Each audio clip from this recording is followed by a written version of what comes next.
Mill owners and city leaders hired men to foment trouble and even planted dynamite in an attempt to discredit strikers. Lawrence's simmering cauldron finally bubbled over on January 29th when a mob of strikers attacked a streetcar carrying workers who didn't honor the picket line. That afternoon, as police battled strikers, an errant gunshot struck and killed Anna Lopizzo.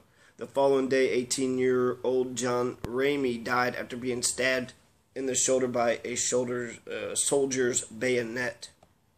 Talking about the Bread and Roses strike, the 19th strike in Lawrence, Massachusetts. I'm just giving some of the historical documentation of what actually happened, and then we'll follow it up with the poem, Bread and Roses poem.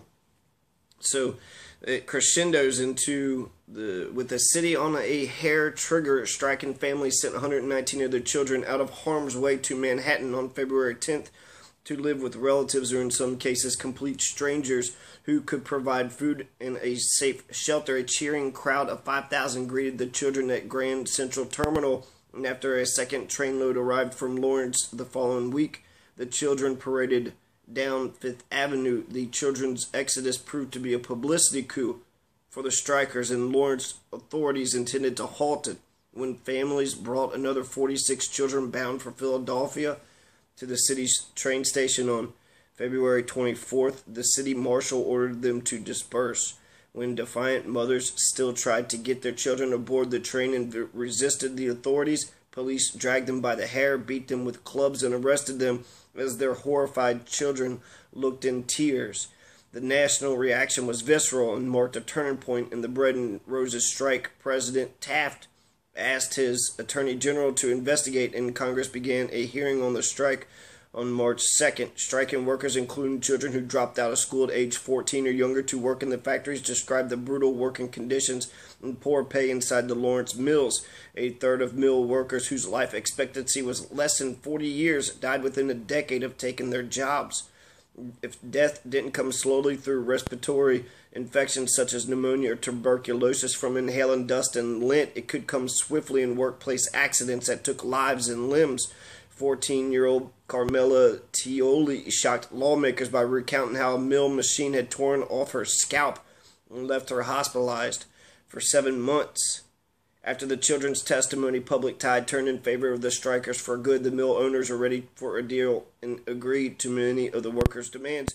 The two sides agreed to a 15% wage hike, a bump in overtime compensation, and a promise to not retaliate against strikers. On March 14th, the 9-week strike ended as 15,000 workers gathered on Lawrence Common, shouted their agreement to accept the offer. Only 5 sounded their dissents.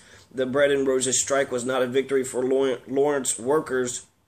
It wasn't just a victory for Lawrence workers, but the end of March, 275,000 New England textile workers received similar raises, and other industries followed suit. A century later, the echoes of the strike still reverberate in Lawrence. The city is hosting special centennial commemorations, including its annual Labor Day festival, and Lawrence-based Small Planet Communications has developed a small curriculum for high school history students.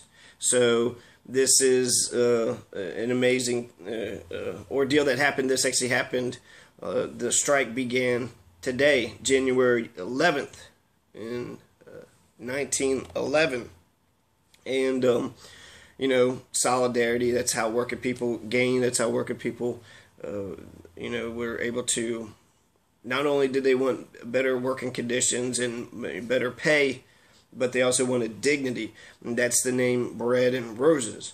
They wanted more bread, but they also wanted dignity. They wanted roses. So here's the poem I'm going to end it off with. As we come marching in the beauty of the day, a million darkened kitchens, 1,000 mill lofts gray, are touched with all the radiance that a sudden sun discloses. For the people here are singing bread and roses, bread and roses. As we come marching, we battle too for men, for they are women's children, and we mother them again. Our lives shall not be sweated from birth until life closes. Hearts starve as well as bodies. Give us bread, but give us roses. As we come marching, unnumbered women dead, go crying through our singing their ancient cry for bread. Small art and love and beauty their drudging spirits knew, yet it is bread we fight for, but we fight for roses too. As we come marching, we bring the greater days. The rising of the women means the rising of the race. No more the drudge and idler, 10 that toil where one reposes, but a sharing of life's glories. Bread and roses, bread and roses. R.I.P. Anna Lopizzo and R.I.P. John Ramey.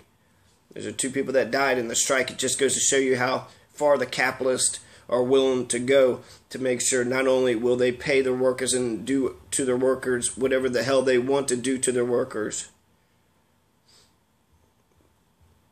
It just shows you how far they're willing to not just injure them and fire them and give them less wages, but they're even willing to kill them with a bayonet. Stabbed them with a bayonet. And Anna Pizzo, she got shot. So, R.I.P. Anna Pizzo and R.I.P. John Ramey.